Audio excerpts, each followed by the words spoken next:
신자의 고난은 그리스도의 고난을 채우라며 배우는 값진 고난입니다. 다시 말씀을 드리면 내 삶의 시련과 역경을 고난이라고 말할 수 있는 자, 혹은 그 사실을 깨닫지 못했지만 오늘 깨닫고 내가 용어를 잘 써야 되겠구나 라고 깨달은 우리 한빛 가족들이 고난을 받아들이고 고난을 묵상할 수 있다면 누구 때문에 그 일이 가능하냐면, 제 논리는 누구 때문에 가능하냐면 예수 그리스도 때문에 가능하다는 거예요. 그래서 그 예수 그리스도의 고난을 통해서 체휼해서 고난을 배우는 거예요. 그 고난을 배우기 때문에 이제 그 고난은 가치가 달라지는데 아주 값진 고난이 될 수 있다라는 얘기입니다. 여러분, 오늘 본문의 말씀 이렇게 써 있어요. 고린도서 1장 3절입니다. 찬송하리로다. 그는 우리 주 예수 그리스도의 하나님이시요 자비의 아버지시요 모든 위로의 하나님이시며 우리의 모든 환난 중에서 우리를 위로하사 우리로 하여금 하나님께 받는 위로로서 모든 환난 중에 있는 자들을 능히 위로하게 하시는 이시로다. 오늘 보면 이렇게 말합니다. 모든 환난 중에 있는 자들을 능히 위로하게 하시는 하나님을 소개합니다. 그래서 그분을 찬송하자고 말하면서 그분은 자비의 아버지시고 그분은 모든 위로의 하나님이시고 그분은 모든 환난 중에 있는 우리를 위로한다는 거예요. 그 말은 무슨 얘기냐면 이 땅에 살아가는 모든 사람은 환난을 당하고 모든 사람은 고난 중에 놓여 있다는 거예요. 그래서 하나님은 환난 중에 위로하는 분이시고 하나님은 자비의 하나님이시고 하나님께서는 우리에게 하나님의 은혜를 내려주시는 그런 분이라는 거예요. 왜? 우리 모두가 고난과 환난 중에 있기 때문에 그렇습니다. 자, 이 말을 알아들으려면 고통이라는 단어와 고난이라는 단어를 구분할 줄 알아야 됩니다. 몇 년 전에 말씀을 드렸지만 다시 한번 복기해 볼게요. 고통이라는 단어하고 고난이라는 단어를 구분할 줄 알아야 됩니다. 부모는요, 힘이 들어요, 무거워요, 어려워요. 그런데 그것을 고통으로 받아들이지 않고 고난으로 받아들입니다. 다시 말씀드리면 통증을 해석하는 거예요. 아픈데, 애달픈데, 어려운데 거기다가 해석을 하는 거예요. 내가 엄마니까, 내가 아빠니까 기다려야지. 이 세상에 많은 사람 중에 우리 아이를 기다릴 사람은 나밖에 없어 라고 마음을 먹고 그 고통을 고통으로 놔두지 않고 그 고통에다가 의미를 부여하면 그 고통의 이름이 바뀌는데 고통에서 뭘로 바뀌냐면 고난으로 바뀌는 거예요. 고난이란 말은 흔히 쓰는 말이 아니고 고난이란 말은 아무나 입에 담을 수 있는 말이 아닙니다. 오늘 우리가 말씀을 들으면서 우리의 삶 가운데 무거움과 아픔과 불편함과 어려움, 어떻게 보면 그냥 고통이에요. 왜 내 인생은 이 지질이 이렇게 살까? 왜 내 인생은 항상 이렇게 무겁까? 왜 내 인생이 이렇게 항상 모든 삶의 자리에서 슬픔을 경험할까? 라고 생각하면 지겨워요. 죽어버려야 돼요. 살아서 쓰겠습니까? 끝을 내버려야 되지. 그런데 그 고통을 내 나름대로 해석을 하고 그 고통 가운데 내 삶의 의미를 찾아가는 사람은 고통을 고통이라 말하지 않고 뭐라고 말하냐면 내 인생에 뭐가 왔다? 고난이 왔다 이렇게 말을 해요. 고난에는 희망이 담겨져 있어요. 고난에는 해석이 담겨져 있어요. 고난에는 그 고통을 고난이라고 말하는 자의 의지가 담겨져 있어요. 내가 이 고통을 고통인 상태로 내버려주지 않을 것이다. 이 고통을 건너갈 것이다. 이 고통을 통하여 더 값진 열매를 만들어낼 것이다 라는 강력한 의지를 가진 사람은 고통을 고통이라 표현하지 않고 고난이라고 표현을 한단 말이죠. 자, 모든 사람이 환난 중에 있다. 모든 사람이 고난을 당하고 있다. 하나님은 그들에게 위로를 주신다. 하나님은 그들에게 자비의 하나님이시다. 하나님께서는 그들 모두에게 소망을 주시는 분이시다 라고 말씀하는 이유가 거기에 있는 거예요. 고통을 고난이라고 말하는 사람은 누구 때문에 고통을 고난으로 해석할 수 있냐면 주 예수 그리스도를 표본 삼아 주 예수 그리스도의 위로를 통하여서 고통을 고난으로 볼 수 있는 직관, 지혜가 생긴단 말이에요. 고통을 고난으로 보는 사람에게는 소망이 있어요. 아프고 힘이 들고 어렵지만 낙담하지 않을 이유는 내가 이 고난을 건너가고 난 후 푸른 초장 쉬운 만한 물가에 서게 될 거야 라고 하는 기대와 소망. 비록 내가 이 고난을 견디느라 다리가 후들후들거리고 등에서는 식은땀이 나지만 그러나 고난당하는 나를 바라보시고 우시고 계시는 주 예수 그리스도와 나와 함께 하시니 내가 이 고난을 잘 감당할 거야 라고 하는 의지와 용기가 그의 마음에 있다는 말이죠.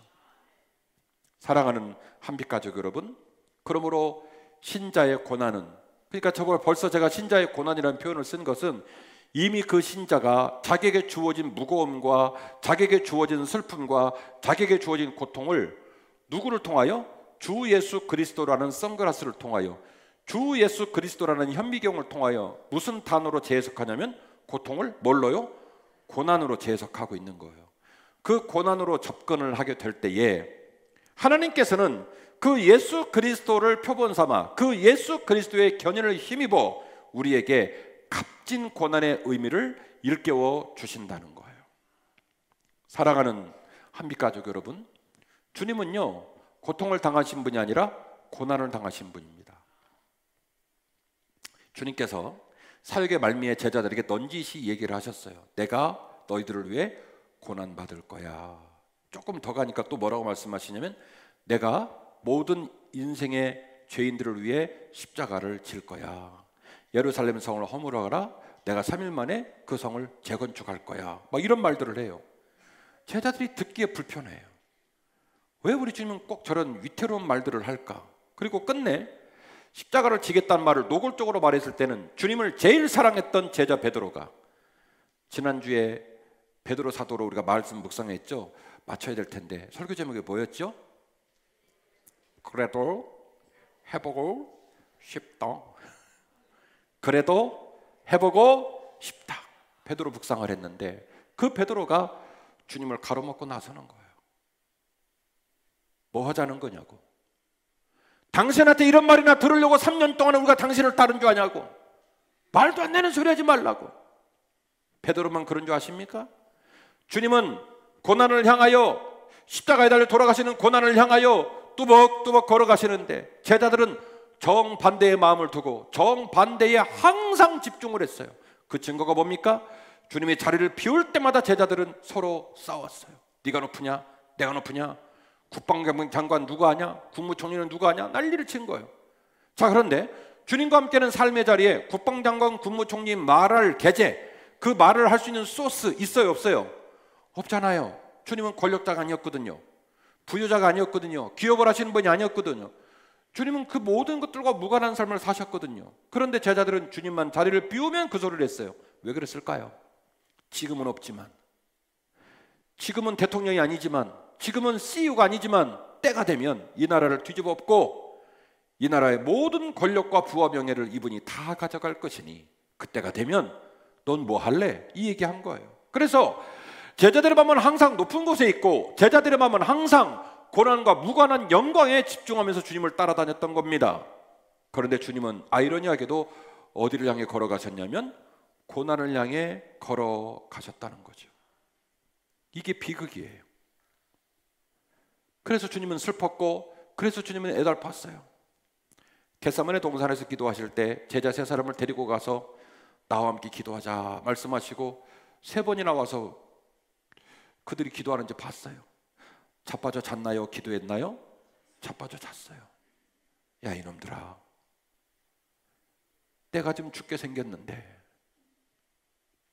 너희들도 언젠가 나와 똑같은 고난을 감당할 줄 알기에 그 고난을 감당하기 위하여 기도하는 영성을 너희들에게 가르치고 싶어서 나하고 잠깐 동안 기도하자고 제안을 했는데 그새를 못 참고 자냐?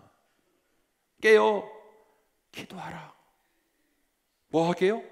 시험에 들지 않도록 깨어 기도하라. 너 기도하지 않으면 좋은 아빠 될 수 없어. 너 기도하지 않으면 좋은 목사 될 수 없어. 너 기도하지 않으면 하나님께도 사랑받을 수 없고 네 주변의 사람들에게도 사랑받을 수 없단다. 기도는 생명이야 라고 얘기해도 귀뚱으로 얘기를 듣고 제자들이 기도를 안 하는 거예요.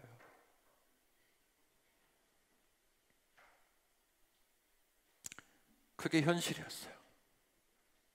여러분, 고난주간이 돌아올 때마다 사순절부터 시작해서 온도를 높여가면서 막 주님 십자가에 달린 영상 틀고 막 주님의 십자가를 묵상하고 막 십자가 따라서 올라갈 것처럼 막 그렇게 교회가 끌고 가요. 저는 좀 생각이 달라요. 왜냐? 주님은요 더 이상 단 한 번도 십자가를 또다시 지지 않습니다. 주님 당한 고난을 당하지 않습니다. 주님은 처음이자 마지막으로 목숨을 갖다 우리에게 선물로 주는 그 최고의 고난을 감당하셔서 우리에게 십자가의 영광을 선물로 주셨어요. 주님은 그 십자가의 추억과 그 십자가의 역사를 우리에게 선물로 주었어요. 그리고 이제 매년 고난주간을 맞이하고 매년 부활을 준비하는 우리는 주님께서 당신의 인생의 무거움을 고통으로 여기지 않고 고난으로 받아들이셨고, 그 고난의 모범으로서 부활의 첫 열매로서 그 고난을 뚜벅뚜벅 잘 걸어가셨던 것처럼 우리도 그분의 족적을 쫓아 고난의 길을 잘 걸어가는 것이 고난을 제대로 묵상하는 길이라는 사실을 말씀드리고 싶습니다. 지난주도 그런 말씀을 드렸지요. 그래서 오늘 말씀을 묵상하면서 우리 주님이 걸으셨던 고난의 길을 우리도 걸을 수 있는 지혜와 깨달음이 저와 여러분에게 있기를 주의 이름으로 축원합니다. 여러분 어떻습니까? 여러분 지금 마음이 어떻습니까? 여러분 삶의 자리가 어떻습니까? 많이 힘들죠. 삶의 현장은 총알이 빗발치는 최전방입니다. 눈 깜빡하면 목숨이 날아가게 생겼고, 자식을 양육하는 것도 뜻대로 되지 않고, 자식을 양육하는 것도, 가정을 지키는 것도, 매일매일 문을 열고 지금까지 살아온 여러분의 사업장을 지키는 것도, 직장을 다니는 것도 녹록한 게 아무것도 없단 말이에요. 막 몸부림을 치는데 그 몸부림을 친 것이 내 삶의 기쁨과 감사인지 돌이켜볼 때에 처절한 눈물로 돌아올 때가 너무나 많단 말이에요. 우리는 아픕니다. 근데요, 신앙생활을 하면서도 믿음의 길을 걸어가면서도 여러분의 등원에서 식은땀이 나는 여러분의 인생의 무게감이 고통으로만 남아있다면 우리는 이 세상에 있는 어떤 사람들보다도 불쌍한 사람이에요.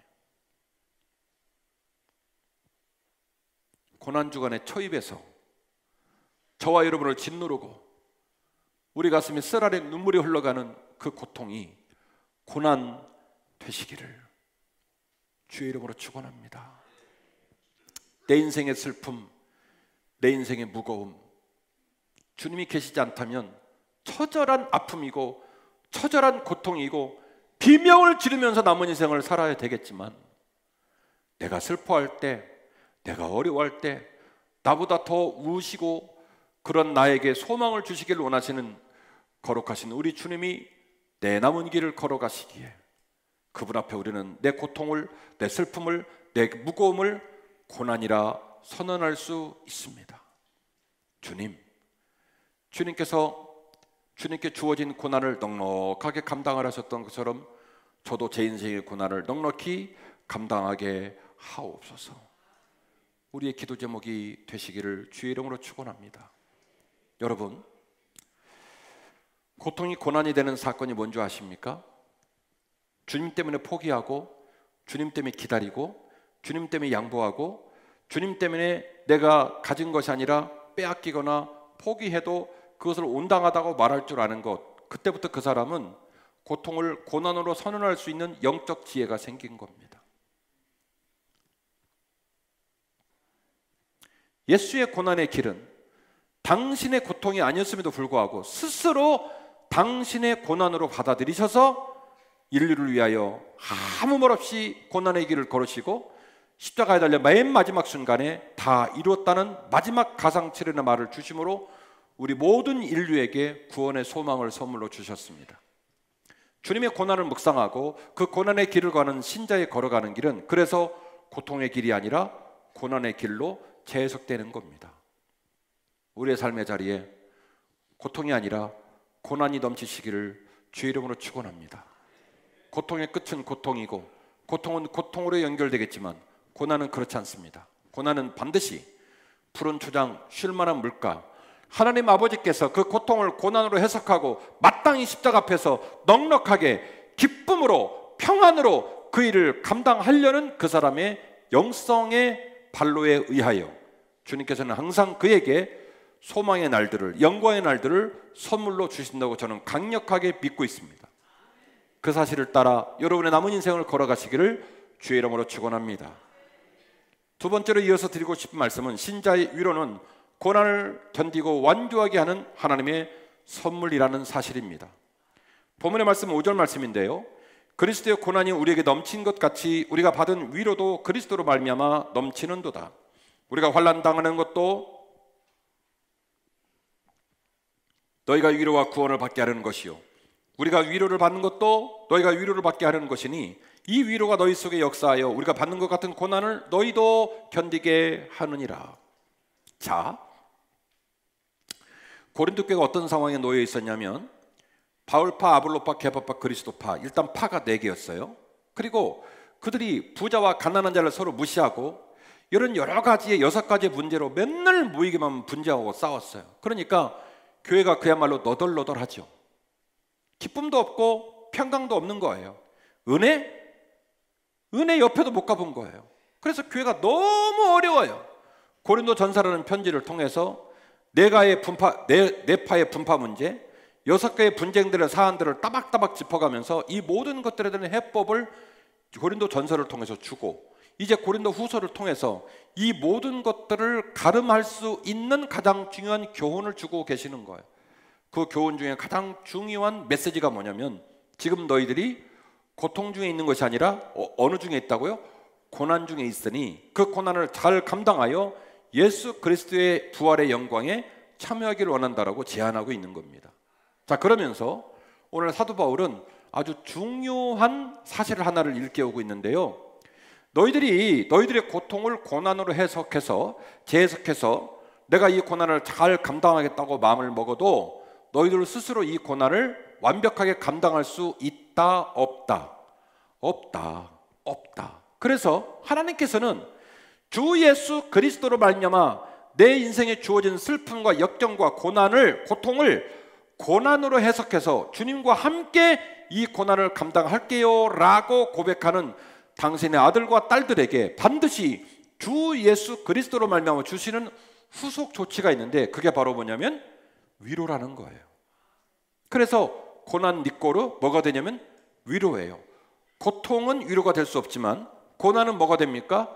위로가 되는 거예요. 왜? 이 고통당한 자가 주 예수 그리스도로 말미암아 계속 주님과 함께 주님의 눈으로, 주님의 마음의 결로 재해석하고 있기 때문에, 이건 뭐라고요?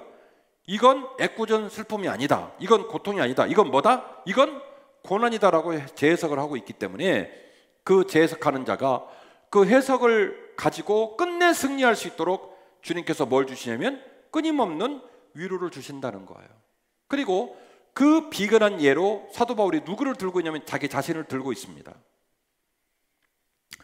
우리가 환난당하는 것도 너희가 위로와 구원을 받게 한다라고 얘기를 했어요. 바울은 말합니다. 나는 지금까지 환난을 당했고, 나는 지금까지 슬펐고, 나는 지금까지 고통 중에 있었고, 그 모든 것이 나는 해석하는데 주로 말미암아 주어진 고난이었다라고 말하는 거예요. 이 말의 의미가 뭘까? 후속절 말씀을 보면 무슨 말인지 자연스럽게 유추가 되는데요, 찾아보실까요? 1장 8절입니다. 밑에 있죠? 8절 찾으시면 아멘.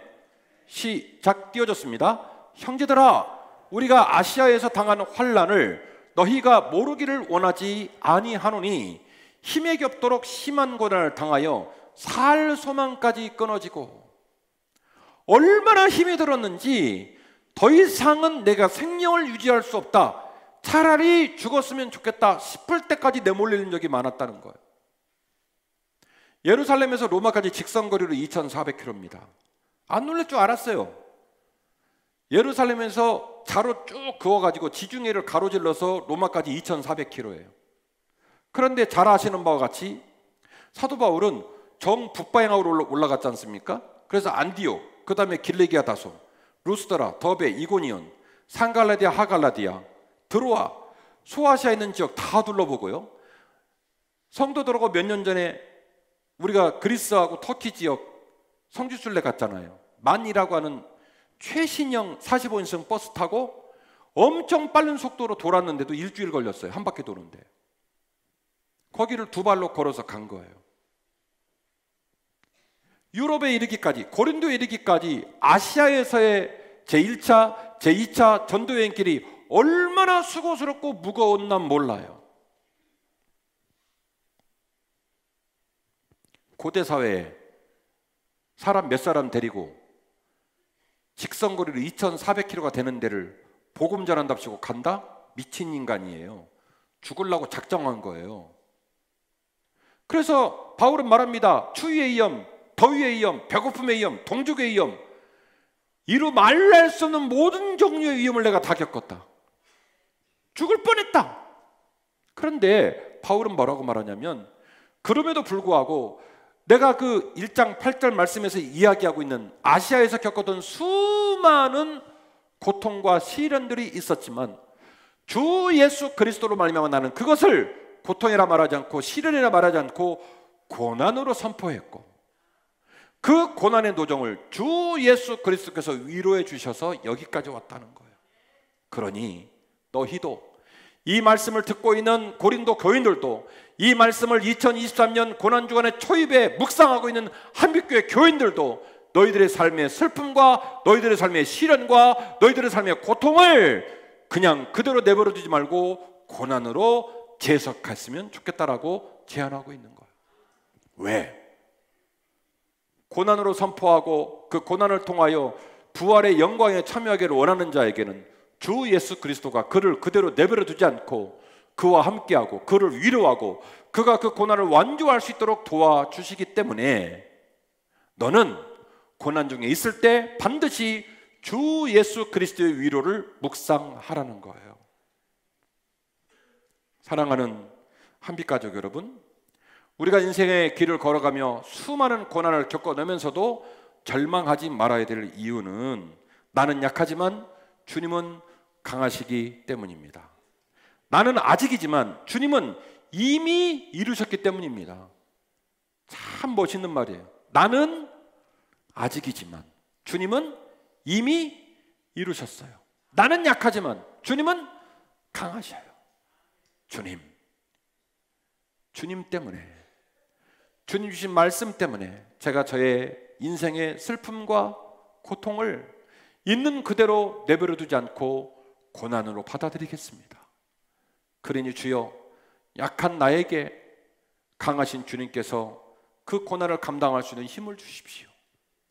주님, 저는 아직이지만 자식을 기르는 것도, 가정을 책임지는 것도, 인생을 걸어가는 것도, 건강을 돌보는 것도, 사업장을 이끌어가는 것도 아직 불안하고 아직 못 미쳐서 아직 너무너무 내 마음 가운데 그것이 여전히 부족함으로 다가오지만, 그러나 이미 이루신 주님이 계시기에 저의 인생도 이미 이루게 될 줄로 믿고 남은 인생의 길을 걸어가니 주여 나를 위로하여 주옵소서. 사랑하는 한빛가족 여러분, 저의 무거운 인생, 여러분의 무거운 인생, 그것이 고난이 되기를 원하고 주 예수 그리스도와 함께하는 고난의 도정을 통하여 주 예수 그리스도께서 우리에게 한없는 위로를 주셔서 그 고난을 잘 감당하게 하시는 놀라운 은혜가 우리 모두에게 있기를 주의 이름으로 축원합니다. 주님께서 고난의 길을 다 걸어가고 그 고난을 완성하셨던 것처럼 우리도 우리에게 주어진 삶의 자리를 고난으로 재해석하고 그 고난의 길을 완성하십시다. 내 힘으로 감당할 수 없는 일을 주님이 감당할 수 있도록 우리와 함께 위로하실 거예요. 아들아, 힘내거라. 딸아, 내가 너와 함께 할 것이란다. 너 기도하면서 나랑 걷지 않겠니? 너 나를 신뢰하면서 그 길 걷지 않겠니? 라고 우리에게 손을 내밀고 계시단 말이에요. 여러분, 그렇게 걸어가십시다. 오늘 말씀이 결론입니다. 위로는 고난의 소망이요, 감당하는 고난은 영광의 자양분인 줄로 믿습니다. 고난의 소망이 견고한 이유는 뭐냐면, 너희들이 주님 때문에, 주님이라고 하는 해석 툴로 너희들의 슬픔과 고통을 고난으로 해석해서 주님의 고난에 참여했기 때문에 그 고난 니꼬르 반드시 뭐가 있다? 위로가 있다. 그래서 나는 소망한다는 거예요. 너희 교회가 4개 파로 갈라졌지만, 너희 교회가 6개 분쟁으로 너덜너덜 됐지만, 너희들이 이제 그 시련과 그 고통을 그대로 내버려두지 않고 주님과 함께 고난으로 해석할 수 있고 그 주님의 고난을 여기며 오늘의 십자가를 질 수만 있다면 반드시 너희에게는 위로로 말미암아 영광의 날이 올 것이다. 그래서 나는 오히려 고난 중에 소망한다 라고 제안하고 있는 거예요. 로마서 8장 16절 말씀입니다. 성령이 친히 우리 영과 더불어 우리가 하나님의 자녀인 것을 증언하시나니 자녀이면 또한 상속자 곧 하나님의 상속자요 그리스도와 함께한 상속자니 우리가 그와 함께 영광을 받기 위하여 고난도 함께 받아야 할 것이니라. 생각하건대 현재의 고난은 장차 우리에게 나타날 영광과 비교할 수 없도다. 오늘 고린도 교인들에게 주었던 메시지와 똑같은 맥락에서 로마서 8장 말씀은 말합니다. 우리가 그리스도와 함께 고난을 상속한다면 그리스도의 영광의 또 상속자가 되어 고난을 통과하여 우리가 얼마든지 그 영광의 상속자가 될 수 있기 때문에 오늘의 고난은, 현재의 고난은 장차 우리에게 올 영광과 좋게 비교할 수 없도다. 쫄지 마라, 낙심하지 마라, 용기를 내라. 지금이 고난이라 할지라도 반드시 영광의 날에 서게 될 것이다. 할렐루야. 디모데후서 4장 7절 말씀이에요. 나는 선한 싸움을 싸우고 나의 달려갈 길을 마치고 믿음을 지켰으니 이제 후로는 나를 위하여 의의 면류관이 예비되었으므로 주 곧 의로우신 재판장이 내게 줄 것이며 내게만 아니라 주의 나타나심을 사모하는 모든 자에게도니라. 아멘. 사도 바울이요 고린도 교인들에게 이런 권면을 주고 로마서를 통해 이런 말씀을 남기고 그리고 노사도가 되어 내 인생이 다 끝났구나, 주님 편에 갈 날이 다 됐구나라고 느꼈을 때 쓴 편지가 디모데라는 편지예요. 디모데후서 오늘 본문의 말씀 읽어드렸잖아요. 저는 그런 생각을 해봐요. 나도 내 인생을 마치면서 사도 바울처럼 고백할 수 있을까? 뭐라고 말합니까? 자신의 삶을. 나는 매번 나에게 주어졌던 나의 싸움을 다 싸웠다. 나는 내가 달려갈 길을 다 달려갔다. 나는 그러면서도 끝까지 나의 믿음을 지켰다. 더 이상 무슨 말을 하겠어요? 제가 목사지만 제가 인생을 마치고 이렇게 당당하게 고백할 수 있을까? 여러분이 믿음으로 살면서 생애 마지막 날 여러분이 이렇게 고백할 수 있을까? 얼마나 멋있어요. 나는 나에게 주어진 선한 싸움을 다 싸웠고 나의 달려갈 길을 다 달려갔고 그리고 나는 끝까지 나의 믿음을 지켰다. 이제 후로는 의의 면류관이 예비되었으므로 주 곧 의로운 재판장이 그날에 내게 줄 것이며 그리고 이 사실은 내게만 아니라 나와 똑같은 마음으로 주의 나타나심을 사모하는 모든 자에게 주시는 거룩하신 하나님의 약속이시니라. 그래서 뭘 요구하는 거예요? 노사도 사도벌이 뭘 요구하는 거예요? 내가 그랬던 것처럼 너희도 그리하라. 선한 싸움을 다 싸우고 달려갈 길을 다 달려가고 믿음을 끝까지 지켜라고 권면하고 있는 것입니다. 우리는 이번 일주일 동안 고난이라는 단어를 아마도 실컷 들으실 거예요. 그런데 그 의미를 들여다보면 모두 주님이 스스로 택하시고 끝내는 고난을 영광으로 완성하시는 과정이 담겨져 있다는 사실을 아실 수가 있습니다. 우리 인생은 항상 미완성이고 지금도 많이 아픕니다. 비록 믿음으로 산다고 말하지만 오늘까지 우리의 삶이 아픔 투성이었고 예배당을 나가면 우리를 너무 힘들게 했던 고난이 곧바로 여러분을 찾아와요. 그 고난에 직면하게 될 거예요. 이거는 현실이에요. 제가 설교자로 여러분에게 제안하고 권면합니다. 우리의 고난이 믿음으로 더 값지게 해석될 수 있기를 간절히 기대합니다. 우리의 고난이 주님의 눈물로 위로가 풍성한 것을 깨닫고 평안하시기를 주의 이름으로 축원합니다. 사도 바울이 편지를 쓸 때마다 항상 서두에 뭐라고 그래요? 한빛교회 교인들에게 권한다. 너희에게 은혜와 평강이 있을지어다. 잠실동교회 교인들에게 권한다. 너희에게 은혜와 평강이 있을지어다. 신길교회 교인들에게 권한다. 너희에게 은혜와 평강이 있을지어다. 말하자면 그거예요. 모든 서신서의 대상이 된 특정된 교회에게 편지를 줄 때마다 앞에서 쓰는 말은 그거예요. 너희가 고난 중에 있다 할지라도 뭐요? 은혜와 평강이 너희에게 있을지어다. 주님으로 말미암아 평안하시길 주의 이름으로 축원합니다. 우리의 고난이 주님의 위로와 주님 믿음의 동역자들의 위로로 격려를 받아서 완주하고 영광으로 열매 맺기를 기대합니다. 몇 년 전에 말씀드린 것 같은데요, 영국의 침례교 목사님 중에 설교의 왕이라고 하는 별명을 얻은 어마어마한 목사님이 계십니다. 누구냐면 스펄전 목사님이에요. 동서고금을 막론하고 모든 신학자 목회자들은 그를 가리켜서 별명을 지었는데 설교의 왕이라고 별명을 지었어요. 그런데 말이죠, 그는 오랜 기간 동안 통풍, 류머티스 신경염, 과로, 우울증, 지속적인 중압감 때문에 너무너무 힘들고 어렵게 살았어요. 아이러니하게도 설교의 왕이라 일컫는 스펄전, 지금도 모든 목회자들이 책꽂이에 너무나 많은 스펄전 전기를 꽂아놓고 묵상하는 설교자의 모범이요 목회자의 모범인 스펄전의 인생은 사실은 너무너무 힘들고 어려운 날들이 많았어요. 톰 네톨저가 저술한 스펄전 평전이라는 책이 있는데, 이 스펄전 평전에 이 스펄전 목사님의 간증의 한도막을 소개합니다. 저 병상들, 저 쓰라린 고통들, 저 지치고 잠 못 드는 밤이 내게 없었다면 나는 형통할 수 없었을 것입니다. 고통 가운데 있었어요. 힘들었어요. 옆에서 볼 때 어쩌면 저렇게 사는지 모르겠다, 걱정도 많이 했어요. 그런데 스펄전 목사님은 무슨 표현을 쓰냐면 내 인생은 뭐했다?